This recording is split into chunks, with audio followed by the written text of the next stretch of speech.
know who this is, man. Big Kuntry King. Come on. Hey, that's one of the hardest ad-libs that I've heard for sure, man. But welcome. Yes, sir. Big Kuntry King. All right. Welcome to GAFollowers. We appreciate having you. Okay, cool. Yeah, we got a lot to go through today, man. You've been in the game a long time. I know, right? In the game a long time. I know. I helped pave the way, and I don't even talk about it. And you know what? That's a good way to start because paving the way. Are you a part owner of Grand Hustle or a part founding partner? Part founder. Okay. You know, we all started as teenagers together. You know what I'm saying? Me, Tip, Matt, Bonnie, C-Rod, KT, N-Day, Cap. It's a lot of us, you know what I'm saying? So all us, AK, we all started together, you know, really in the trap house, just kicking it. But Tip was always a rapper. Tip and Matt Boney was always rappers. Like when they were kids, like when the single digit kids, you know what I'm saying? They was always rapping. I was just more like, I'm just more of a play on words. Okay. You know what I'm saying? I'm an entertainer for real. I just entertain everybody. So, you know, they told me I need to take it serious, and you know, one thing led to another.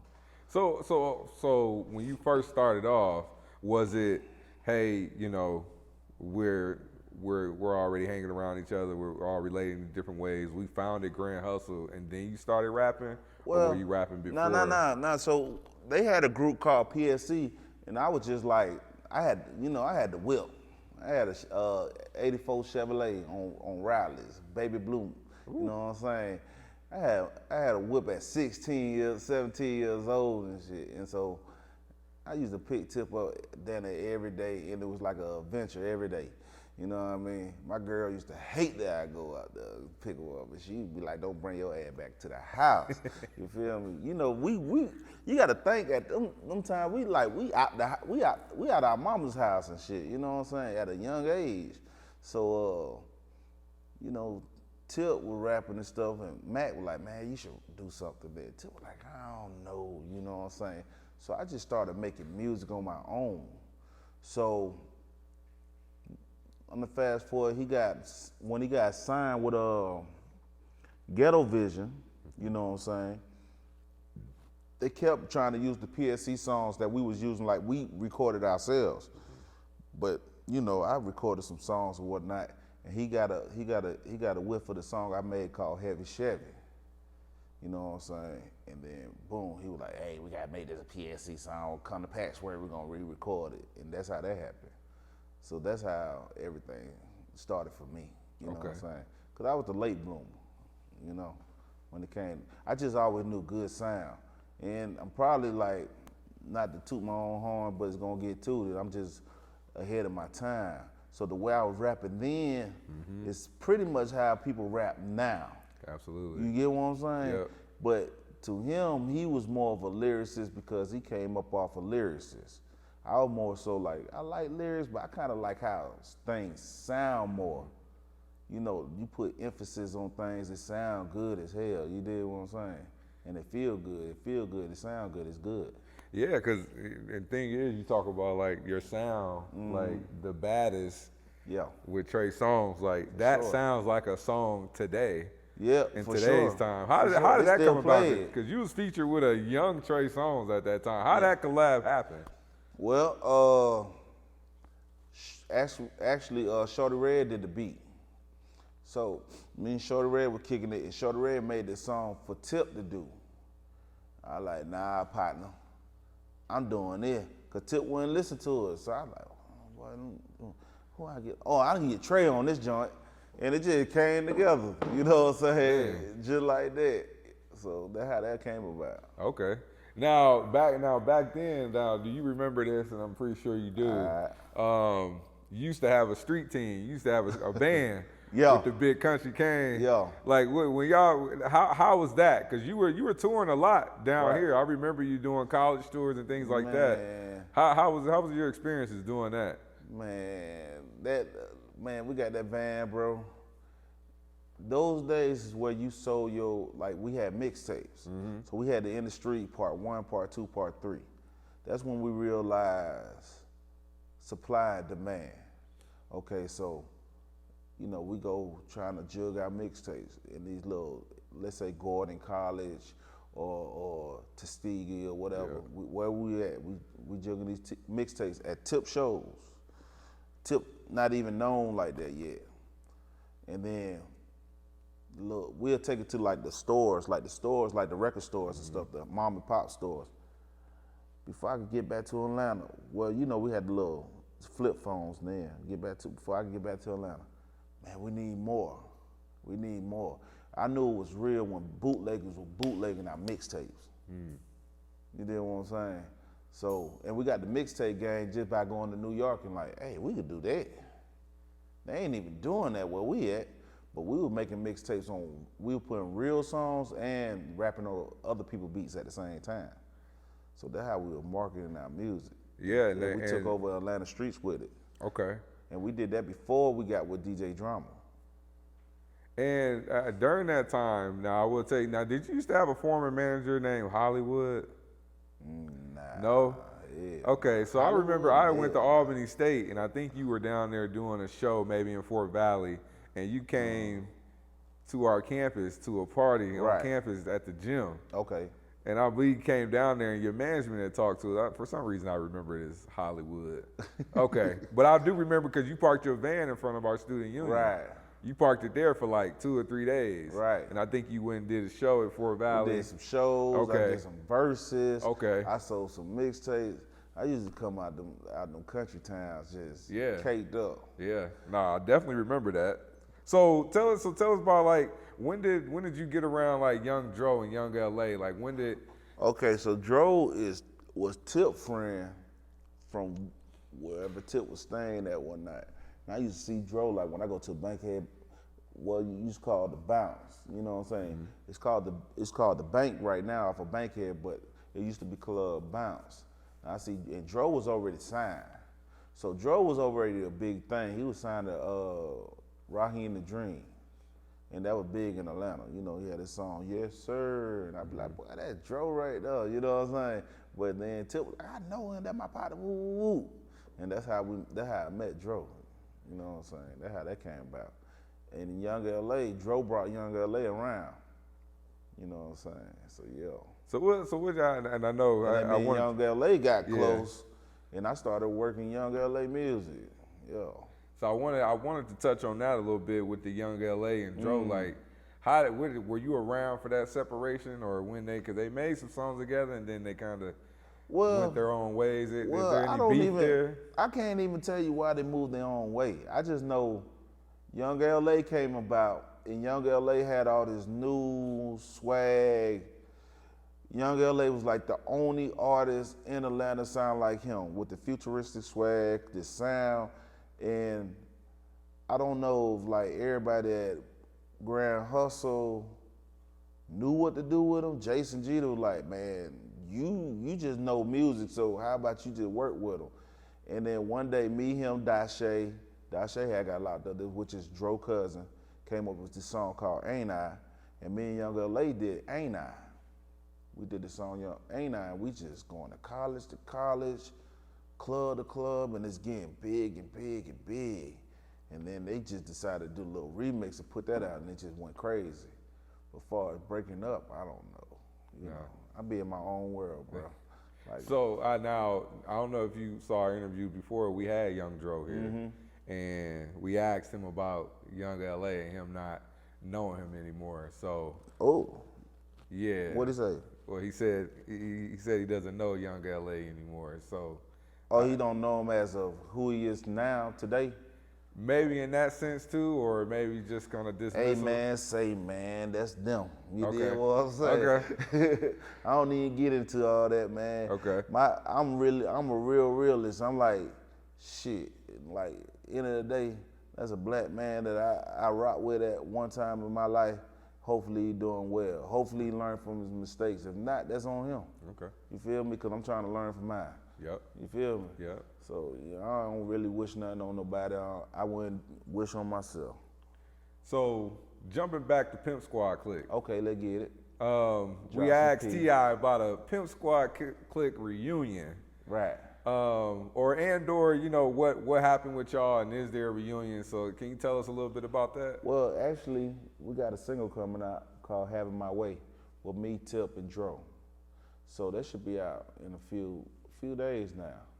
And we got a lot of PSC songs, brand new PSC songs. Yeah. Okay. So we got a lot of brand new PSC songs. I don't know why we stopped making music together. Yeah. It's just more like it's the industry. You know, Tip gets so big, they pull him here and there, Yep. and his mind going, he's making a lot of money, so he's making a lot of moves, and he's thinking on what he want to do, you did, as an individual. So now we got this PSC thing going, and then he's a comedian now, so it's like probably pulling them both ways, be real with you, but we're going to put the PSC music out for sure. Now, we can't talk about PSC without talking about Walk This Way.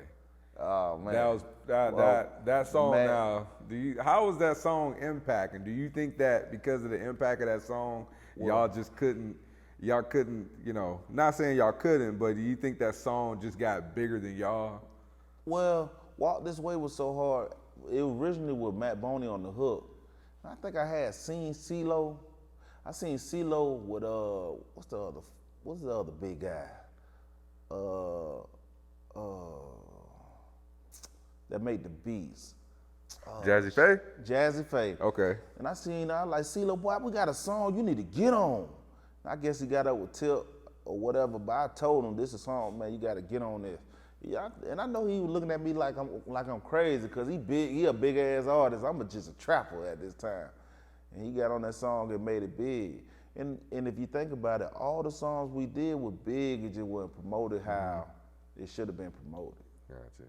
Like if people go listen to it, they'd be like, wow, I can't believe I never heard this or not. You feel me? Now, did that Walk This Way have a sample? Was it sample? I feel like there was a sample with Walk This Way with Aerosmith or something. I can't even remember what it was. Okay. Because I heard a few things about Walk This Way and the sampling of it. Yeah, I think it was with Aerosmith. It might have been. It just never get old though. Okay. No, it doesn't. I still listen to that song to this day. Yeah, for sure. Yeah. So, I gotta ask you, where does your ad lib? Where does Big Kuntry King to come on? Where did that originate from? Okay, so remember Mike Jones had his joint going on, and he was a partner of mine too. And I was like, man, okay, I'm with Tip, and Tip is like, he's overshadowing everybody. But how can I make somebody remember? So I would just be like, I'm Big Country, I'm country. Or I try to say my name down to every verse. I'm trying to promote myself. And I don't know, high drunk one day and just came with it. And then everywhere I go, somebody said, Big Country. Like, a person might not even know my face. So back then, they might not even know who you is until you introduce yourself. Or like, I used to like doing my shows like I walk in the club and folks looking at me like, who is he? They can't see my jewelry and that because I got a jacket on.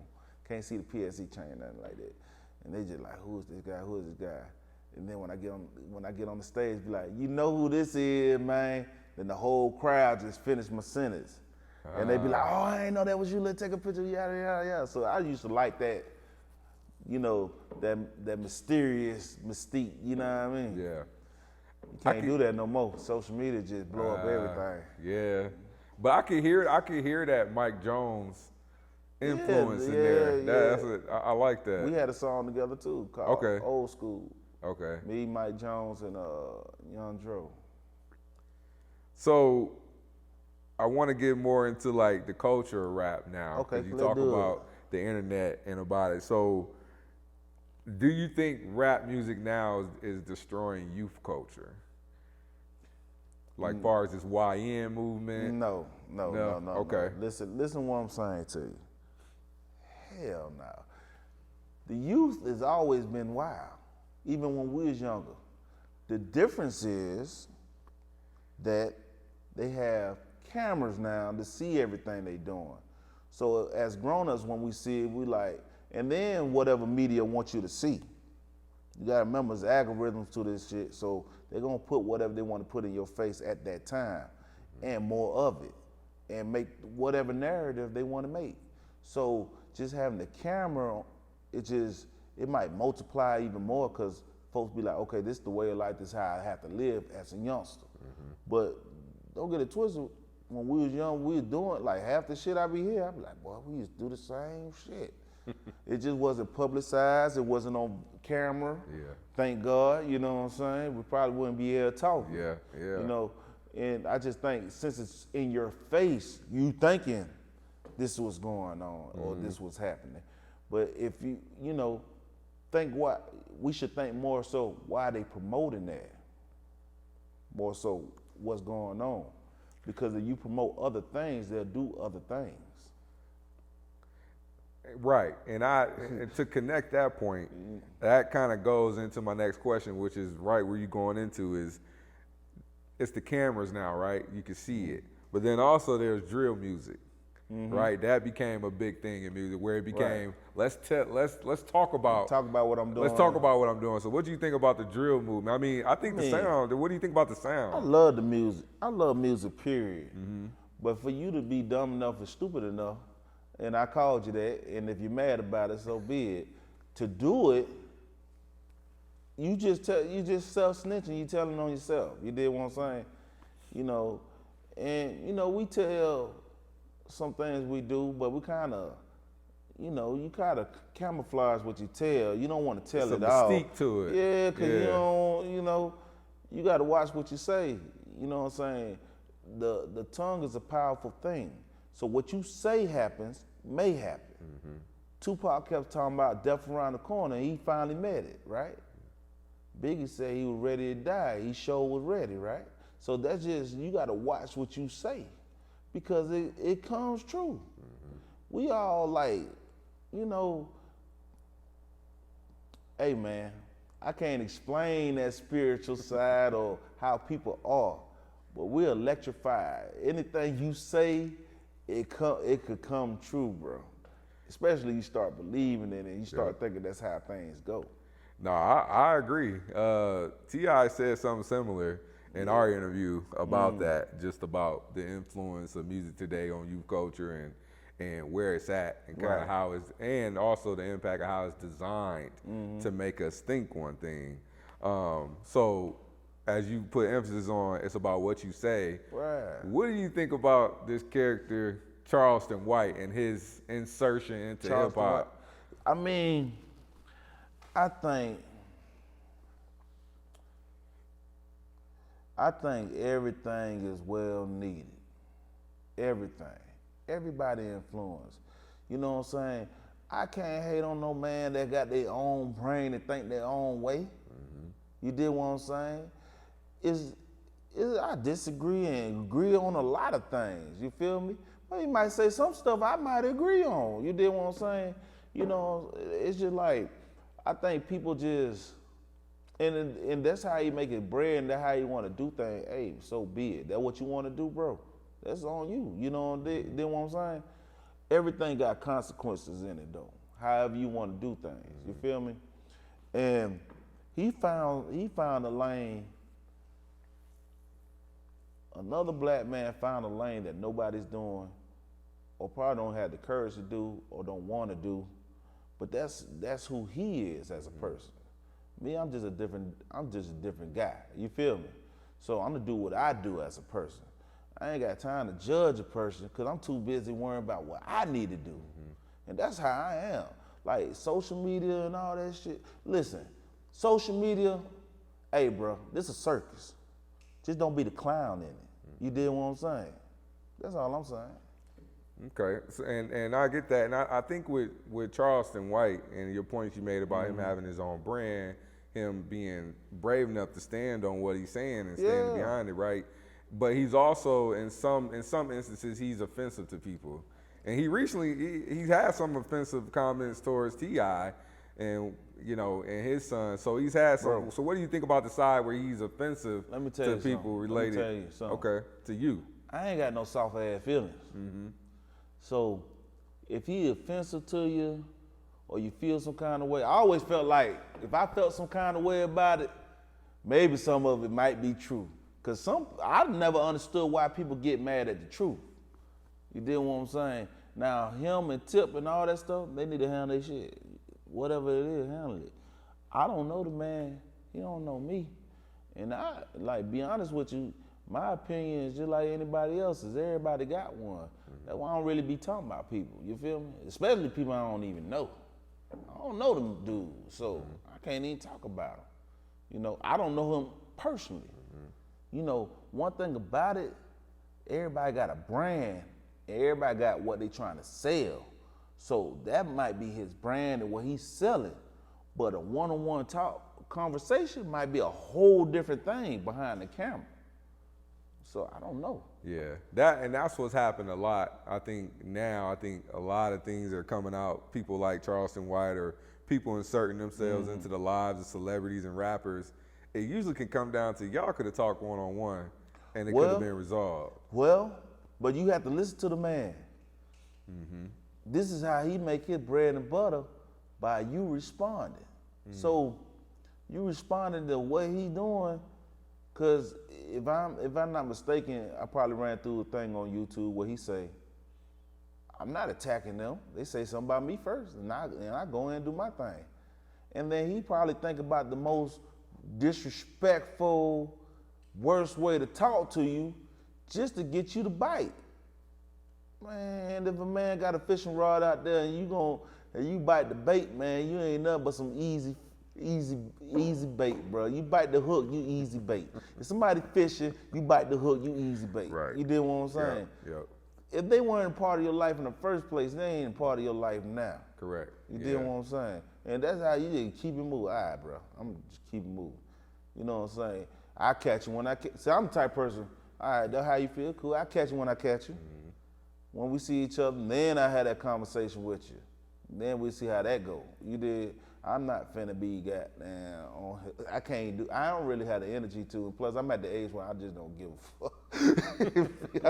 I'm at that age where you just don't care about shit. You know. Well, and then I guess back then, you know, in older versions of the rap game and previous eras, you addressed it on record, right? And see, now you got rappers who will address beef on record, but then also do personal attacks. Well, if you knew me through my upcoming and the little stuff you got on media, folks were talking about me, right, or whatever they say.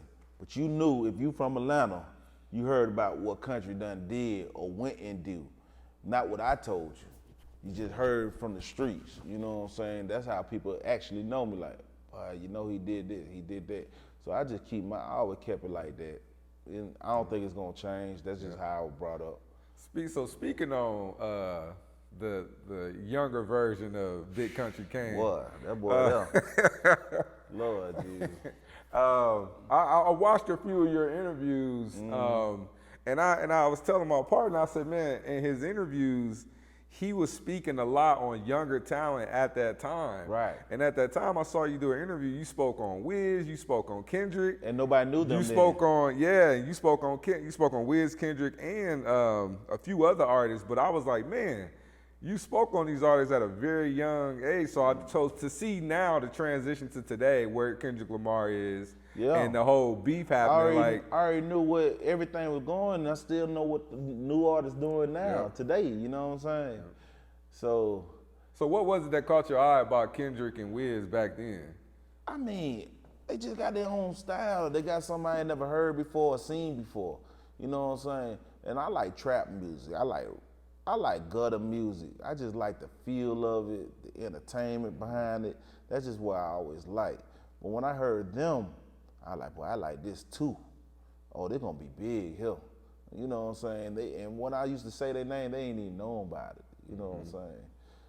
You know, so even like Travis Scott and all them, they didn't know about him. You know what I'm saying? Young Thug, when he had no teeth, and folks ain't know about him. But I was already listening to him. You know, so.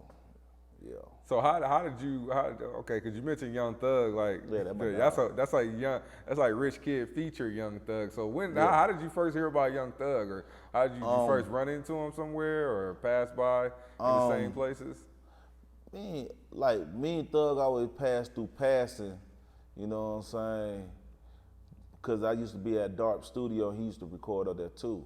But Rashad the God Shout out to God. Rashad the God is really Rashad the God and Roscoe, Pee Wee Roscoe, if you know him. They are the link for me to a lot of people. You know what I'm saying? Because Shad had everybody, his grandma, his auntie basement. You did what I'm saying? Tip mama basement. Because he got a studio in their house. You know what I'm saying? Hey, everybody from Turbo, Gunna, Thug, what's his name? Weezy, up through that joint.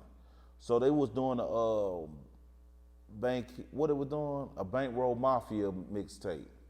And we spent months together, like probably 6 good months, like 21 Savage before he was even 21 Savage, Thugger, when he had the goals, you know what I'm saying, Gunna, when he was just quiet, sitting there just chilling, Weezy and Turbo, when they were like, man, we got the hottest beats, listen to it, listen to me. You know, I got to see the beginnings of their careers. You know what I'm saying? So they was in Shad the God's auntie basement? Well, that's where this went down? I took mama his auntie, but you know, they cousins. So. But this basement was famous for all those people you talking about coming through there and making music or just creating at that time. Yeah, and then we all went to Dark. Okay. You know, they were working on the Bankroll Mafia album. And I'm talking about everybody came through there. I'm talking about everybody. Yeah. That's when Doe B was alive too. Rest in peace, you know Doe what I'm saying? I'm talking about every artist, you know. So I have to ask, do you hate what's going on between Thug and Gunna right now? That's family business, and I stay out of family business. You dig what I'm saying? I don't have no opinion on it, because I don't know what's going on. See, like, if I had to, that's the thing, if I had to go through social media and you know, take what I see or what I think it is, I'll be wrong every time because I don't know what's going on. Those are people telling their opinions as their facts. You dig what I'm saying?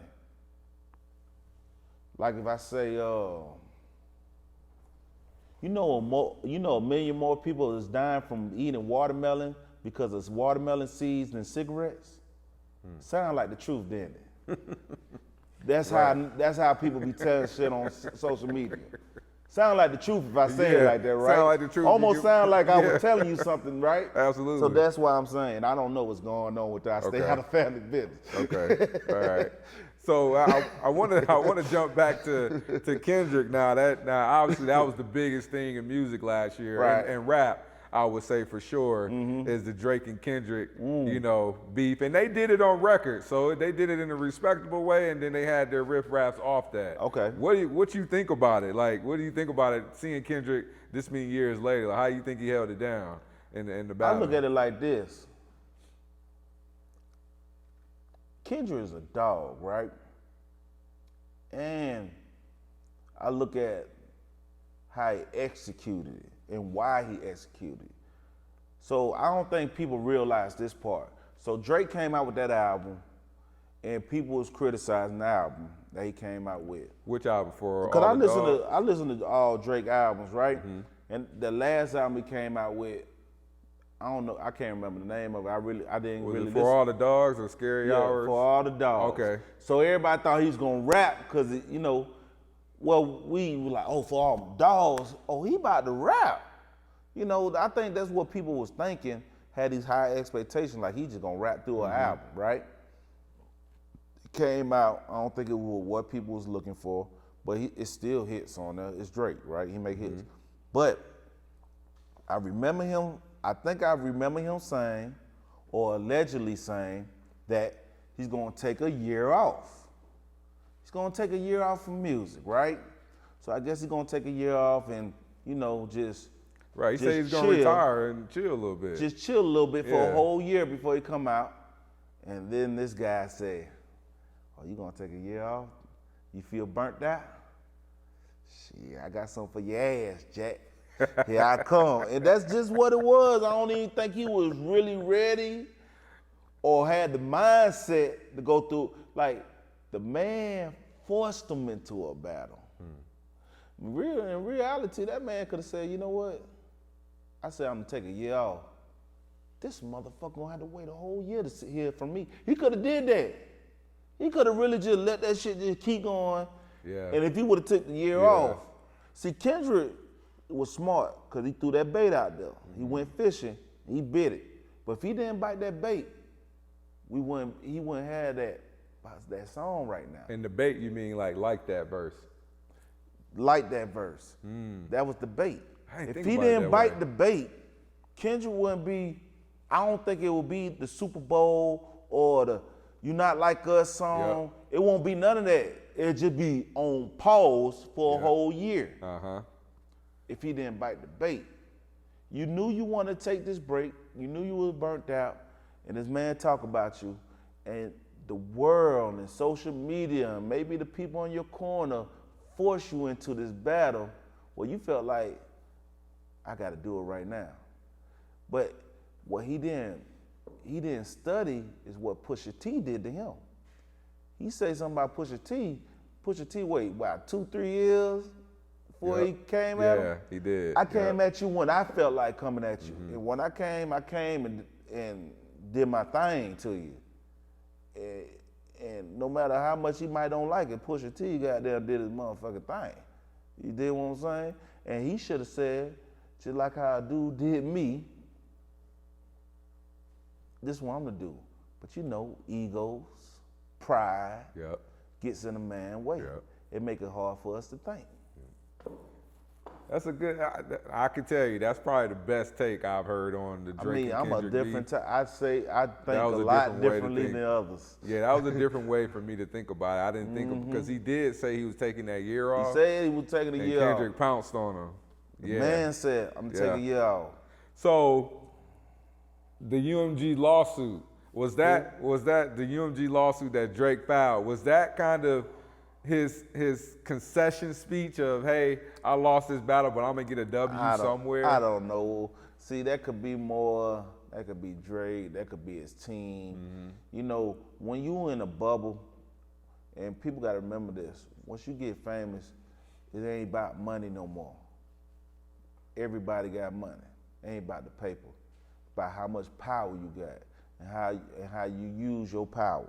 So, you know, if his team say, man, we could do this and do that, he probably went with it or whatever. But the backlash keep hitting. You know, you never know how things gonna come. You don't know it's gonna be backlash until it's backlash. You feel me? So you're not gonna always be right on things. And then, you know, the momentum shift. It's a momentum shift. Now Kendrick got the ball in his court. So it's a momentum shift, and it just is what it is, bro. You know, you can shift it back. It's just gonna take some work. Now, I will say that, and this is my last topic on beef and recent old beef, but rest in peace to Shawty Low.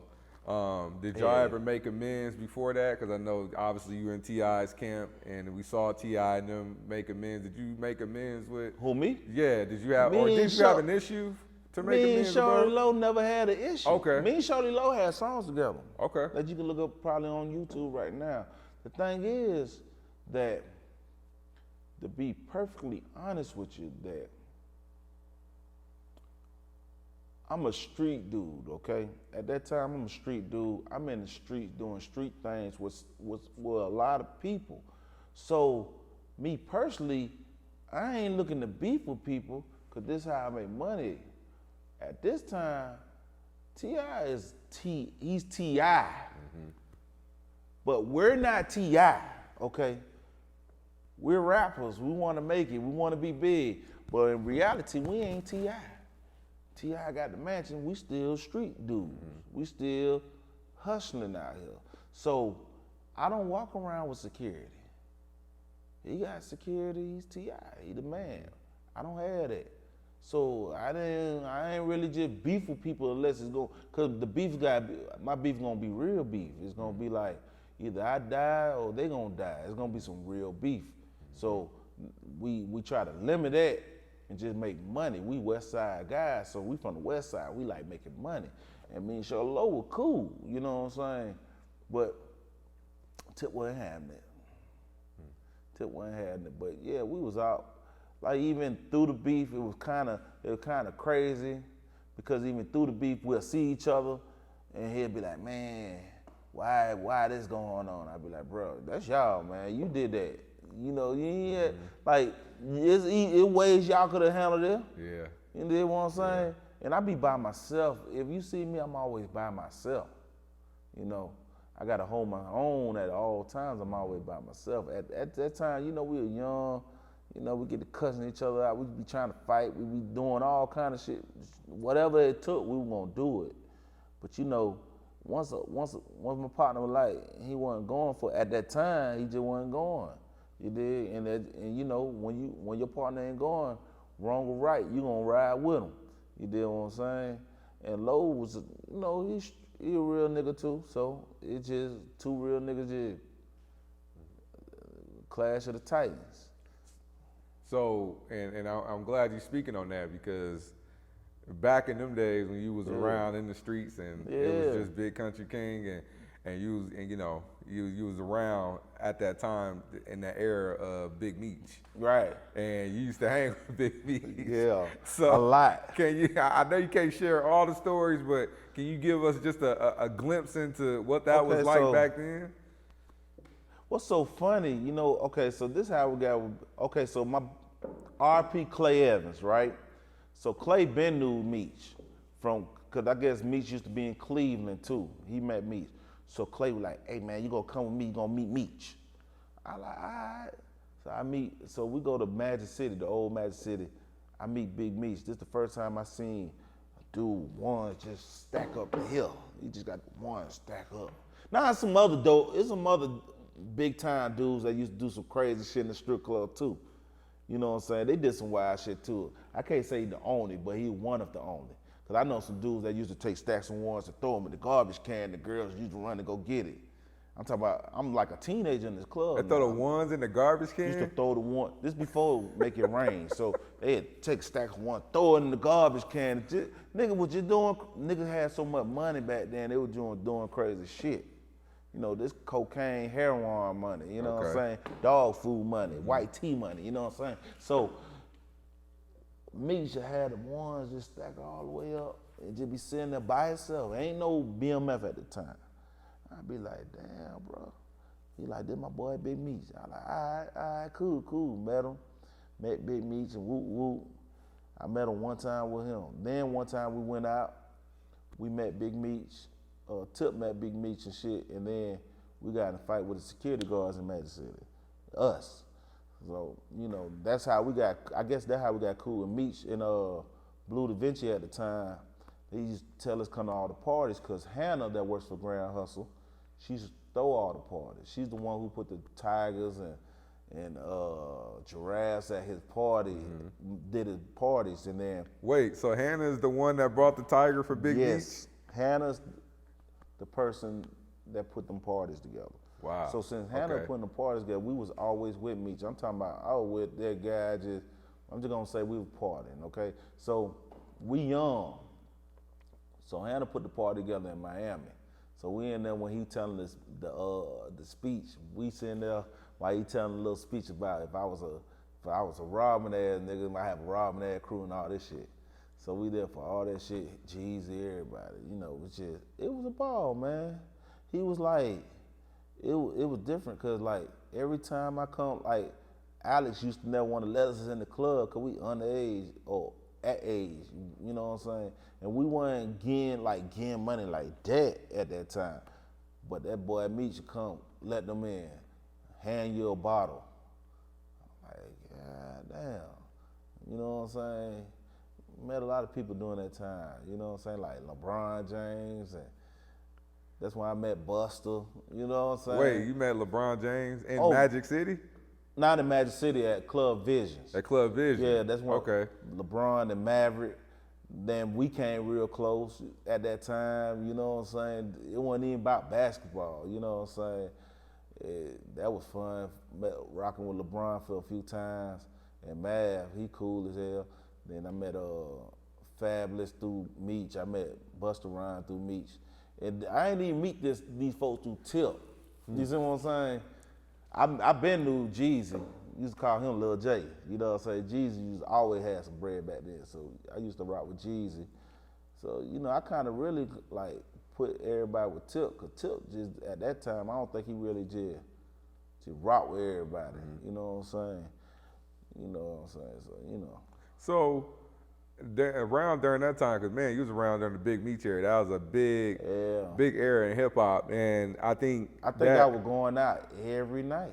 I can imagine. Where? You know what was your favorite strip club? I don't think folks really liked me there, because I wasn't BMF, but I was just like, he'll have me like come up here where I'm at.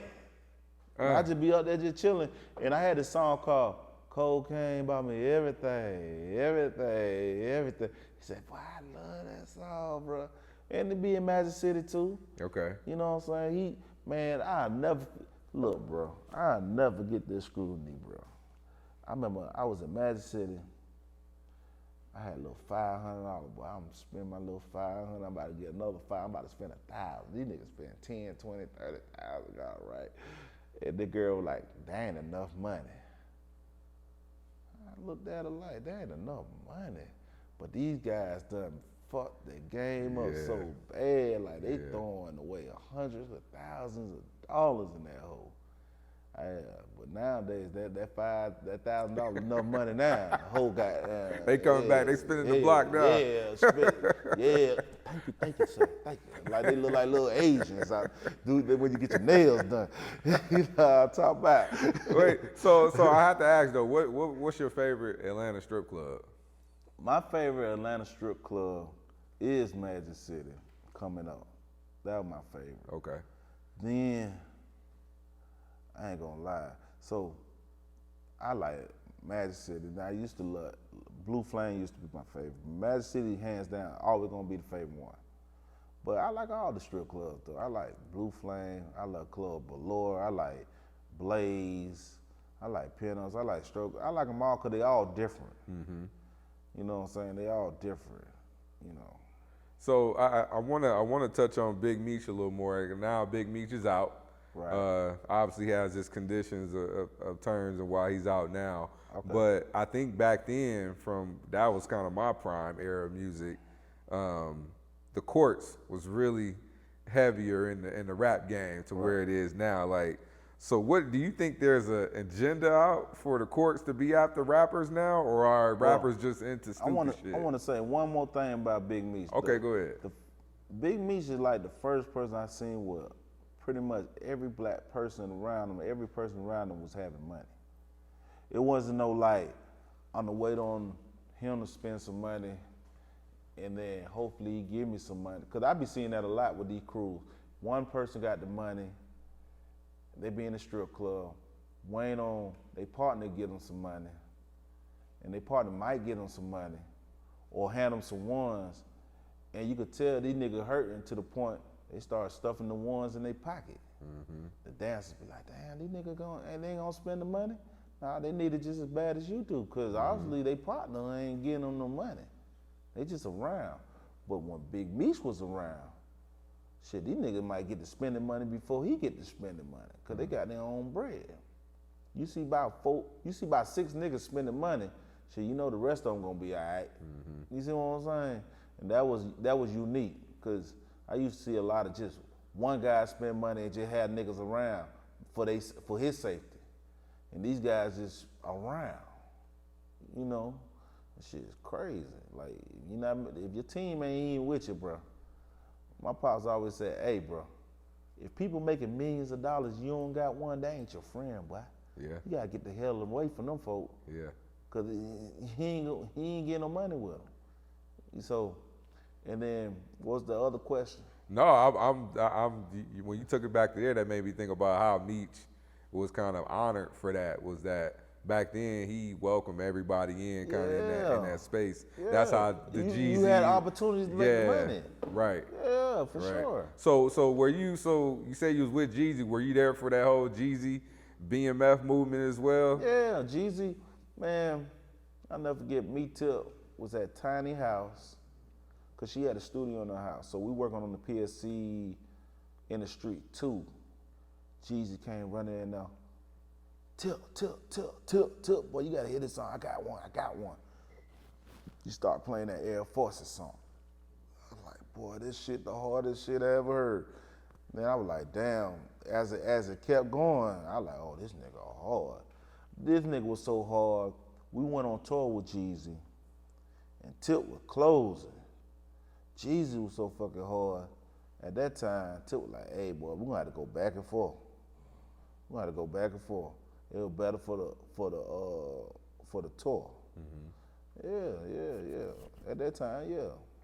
Dang. But the thing was, I fuck with Gucci too. Okay. So I'm one of those people like, I've been rocking with these guys before. So like me, Gucci, and Jeezy used to be at Patchwork down there every day together. You dig what I'm saying? Mm-hmm. And I was there when they made the song. So Icy? Just kicking in the lobby. So when people started breaking up, I don't get into it because that's their business. That's their family business. Because I only gonna be concerned about my own crew. You dig what I'm saying? At the end of the day, I only could be concerned about what we do because we together down there 24/7. Right. You dig what I'm saying? And I don't get the goddamn bad mouth from this person, that person, unless I'm telling to their face how I feel about their ass. You dig what I'm saying? And they all know about that. So it is what it is. So you was there for So Icy? Yeah.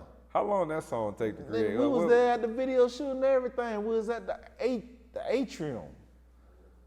Man, they made that shit. I was like, that shit hard as hell. Man, we just be kicking it because we all street dudes. So we all know each other from the streets. So we all just be kicking it type shit. So the So Icy, so at Patchwork, was this a back and forth booth thing or was, because back in that day, rappers went back and forth in the booth. Nah, I don't know how they were recording the booth because I'm in the lobby just kicking it, we playing the game and shit while they rap. Okay. I wasn't even really be thinking, I met Gucci.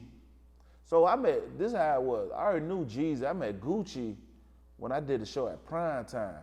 So I went to go do Prime Time, and Gucci was like, boy, I fuck with you. I like your music. We about to go do our thing. We about to do this song called Black Tea. They doing Black Tea against the White Tea. I like, oh, they go to me side niggas trying to fuck with the West. I just say jokes. I joke like that, right? He started laughing. He got on there. I said, ooh, that shit hard as fuck. The Black Tea was hard as fuck. I like, boy, that boy hard. Then Clay knew Gucci real good, you know what I'm saying? And Clay was trying to tell Tip to sign Gucci at the time. But I don't think Tip wanted to sign him at the time because, Tip was like, okay, so, Jay-Z and all these rappers, so he was in the rap. And I don't think he could understand, like, this nigga fire. You don't, like, he's a rapper. Like, Tip really is a rapper. Like, he can rap, you know what I'm saying? So a lot of the songs he made was, like, dumbed down for us to listen to because that would sell, but he really a rapper. He's into the intellectual art of rap. You know what I'm saying? You could tell by his vocabulary. He's from that era where you study the dictionary and put that shit in music. Yeah, he told us. We asked about his familiarity with bigger words than normal. So I want to, and actually, going back to signing people, Grand Hustle had Iggy Azalea, Killer Mike, 8-Ball MJG. It was another one, Chip, was it? Chip. The dude from London. Yep. How did y'all get with Iggy? How did that I think a label, I think she was signed to another label and the label came to Tip. Okay. About orchestrating that. Gotcha. Getting that. To kind of blend her in the hip hop market. Right. Okay. Don't forget we had BG. Yep. From Cash Money. Don't forget we got Travis Scott. Y'all had Travis Scott at one point? What you mean? What point? Still got him? I'm sure. Really? That depends on Travis Scott. Clay brought Travis Scott to us. We used to rock with Travis because I don't think Kanye West was gonna sign him as an artist. Let me have him as a producer, and then Travis, I guess he was saying Kanye using my beats, and he's not getting the recognition of his beats. He wanted to be an artist, so Tip signed him as an artist, and I think he took him to Epic. I mean, look on Wikipedia right quick. Look up Travis Scott. See if you see Grand Hustle by there. I got you. You know what I'm saying? So, yeah, man, got, you know. Yeah, so he say he signed to Epic, which is a subsidiary of Sony. Right. That also works with Kanye West's Good Music. Mm-hmm. Then he has his own imprint, Cactus Jack. Right. And that's all the way through. He has a publishing deal with Universal Music Group along with Grand Hustle Publishing. Yeah. Fact check. Fact check. That shit kick you every time, don't it? Shit, so. Dang, okay, I'm glad I asked you about that because when I saw y'all roster and then you told me. Travis is a good dude. That's my dog too, man. You know what I'm saying? He used to come to me about girl advice, but I guess he stopped listening. But I ain't gonna do my boy like that. So wait, how did y'all meet Travis Scott? I met him through Clay. Okay, you met him Clay through Evans is Clay is like the person that link us to people. You know, we have people that link us to people. Yes. You know what I'm saying? Yep. Just like, you know, like a lot of people like I met it's crazy, man, if I tell you how I met artists and how I did music with artists. Like I got a song with Yo Gotti, I got a song with Dolph, I got a song with Future, I got a song with Ross, I got a song with all these guys. But all the songs, every song I did with these guys, I didn't pay for the verses or nothing. It's just like genuine. Yeah. And never asked for no verse neither. Yep. They came back and for whatever I did for them, they just be like, damn, bro, you never sent me no record. I'd be like, let's do one and shit. It don't matter, you know what I mean? So, you know, it's just like. Interesting. Yeah, there's some stories behind that. Yeah, I did. You taught me something today for sure. Yeah. So, I gotta go back to asking you, I guess what I was asking was, even in the court system today, I mean, we talked about Big Meech and then where he is today, but what do you think about everything that's going on with Diddy? Diddy? I mean, the sad part, man, Diddy's birthday the same day as mine. Nah.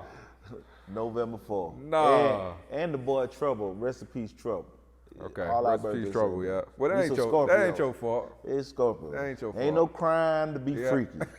Ain't no crime to be freaky, but, bro, that just explains, like, I don't know. I know what's true. The true thing is you beat a woman. There's no go. I give a fuck who you is. Absolutely. No Absolutely. There ain't no man shit. Okay? Absolutely. You guilty for a lot of things you might not be guilty for. But it's all about how you use your power. When you become so powerful, and that's what people don't realize, like, people want to get rich and famous, people want to get money, people want to have stability. But once you have all that, it's this thing called power, and then you go on a power trip. See, power, when you start having enough power where you can control people, because people want what you want, or just some people don't even want the money, they just want to be in the same room as you, and that power, and you start using that power. Then you start playing puppet master. Let's see how far you'll go for $1 million. Let's see how far you go for 100,000. Let's see what you'll do for it. Let's see you'll go against what you stand for, your morals. You know what I'm saying? Let's see what you'll go against your sexual preference for this paper that you desire so much that you don't want to work for. You know what I'm saying? So I don't think a lot, cause like me personally, I think like this. I heard these things when I was young. I heard these stories when I was young. We been around Diddy. We ain't been in none of those parties. We done party in the club and all this, a Diddy party, and never been to this goddamn jump off. Yeah. You dig what I'm saying? Or the freak but off. the freak off, whatever you want to call that shit, never been that far into it. Yep. But those who was into it obviously knew what was going on. Correct. It ain't no secret. It was always stories. It was always alleged stories with Mace and the people that's on his label. I heard stories back then before I even started rapping. So if you hear these stories and then the man invite you to the bedroom, I'm sure you could have said no. But it's something, me personally, I just be like, it's something y'all wanted. And this shit been going on. And he ain't the only person in Hollywood doing it.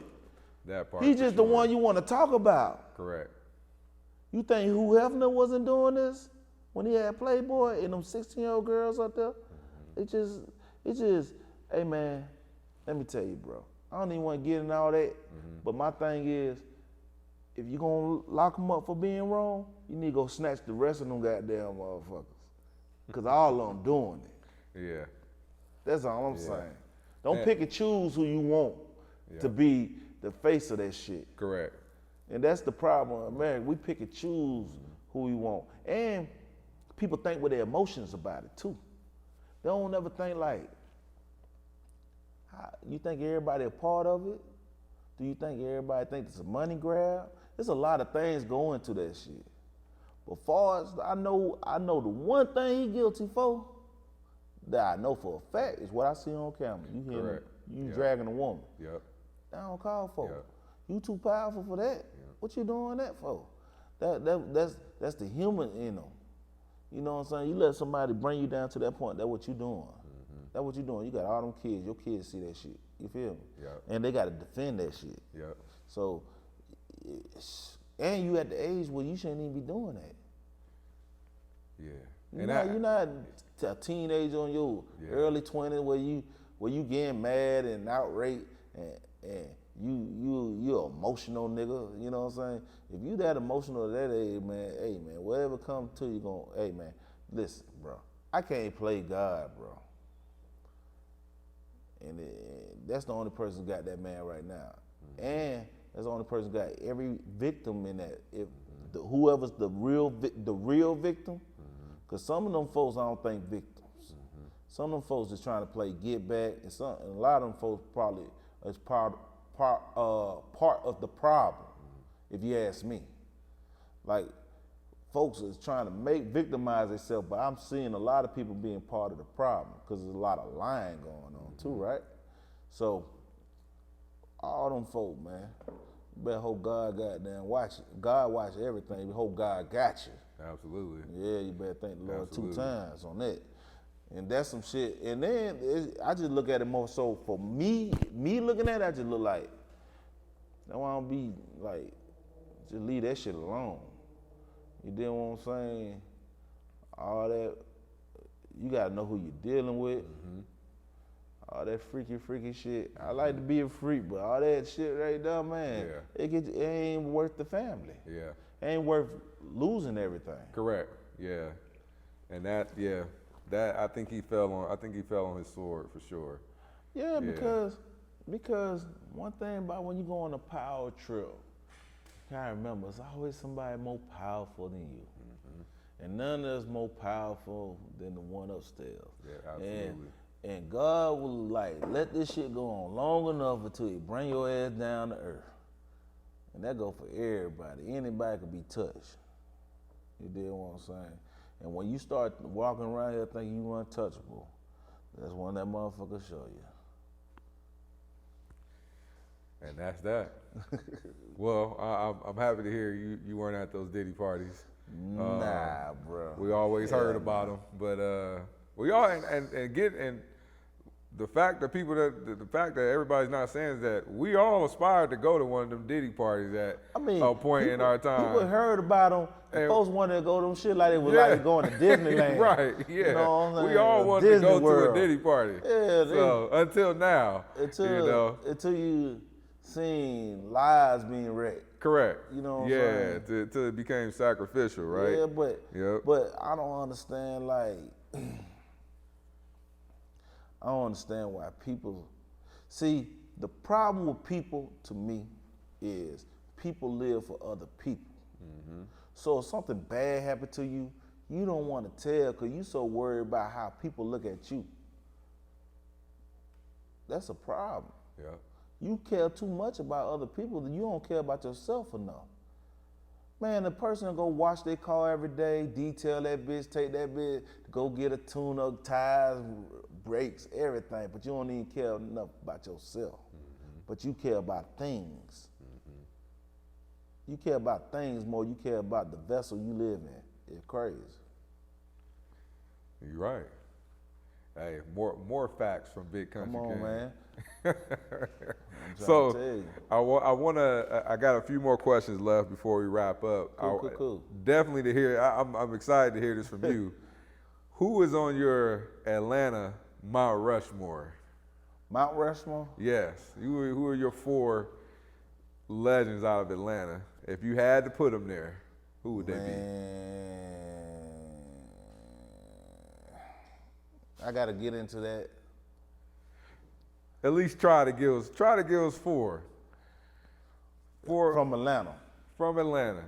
Your 4 GOATs, your 4 favorites. My first person gonna be Future. Okay. It's gonna be Future. Then the next person, see, I hate doing this because they're gonna be like, they a group, but it's gonna be Andre 3000. We count them as one. You know what I'm saying?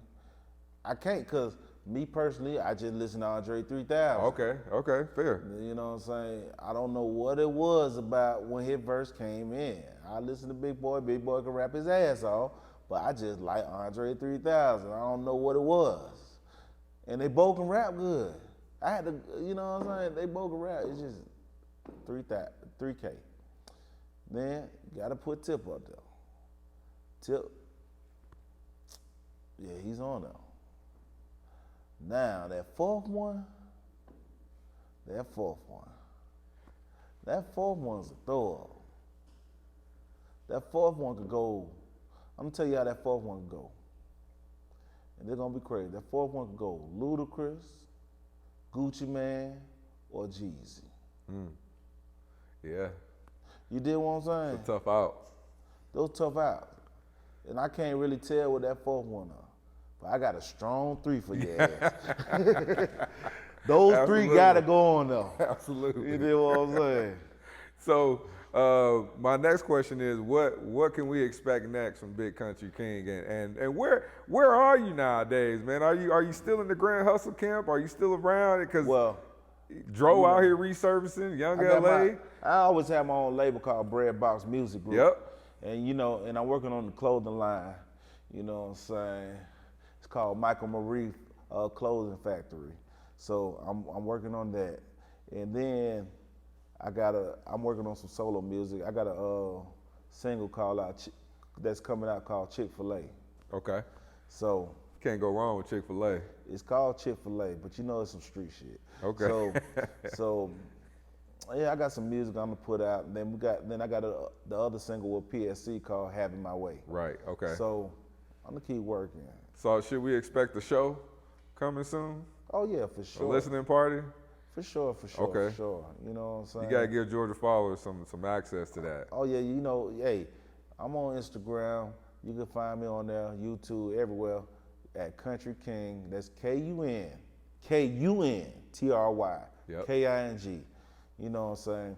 And then follow me on my Instagram. I do all my own content. I got into this videography shit, so I like recording shit. Yeah. And I'm thinking about making I'm about to make this I've been in the making of a series. Mm-hmm. You know what I'm saying? So I'm making this series called The Stew. Okay. You know what I'm saying? It's all this activity that's going in the studio. So I'm busy. I'm working. Hey, well, I'm tapping into all my creative sides right now. We want to come see the work, man. Oh, we yeah, want to see, sure, hey. for sure. I got you. Hey, we know who you are for sure. Yeah. So, you know what I'm saying? And excuse me, these phones, boy. That's classic Big Country, busy These right phones, there. These phones, boy, they stay going. Yeah. But yeah. Okay. Yeah. Well, we appreciate you coming, Big For Country. Sure. Man, good luck to you. Yeah. We still want that exclusive access to your next project. All right. And I'm about to hit American Deli, get these lemon pepper wings wet, you know what I mean? there we go. All right. You know who this is, man. Big Kuntry King, come on. Perfect.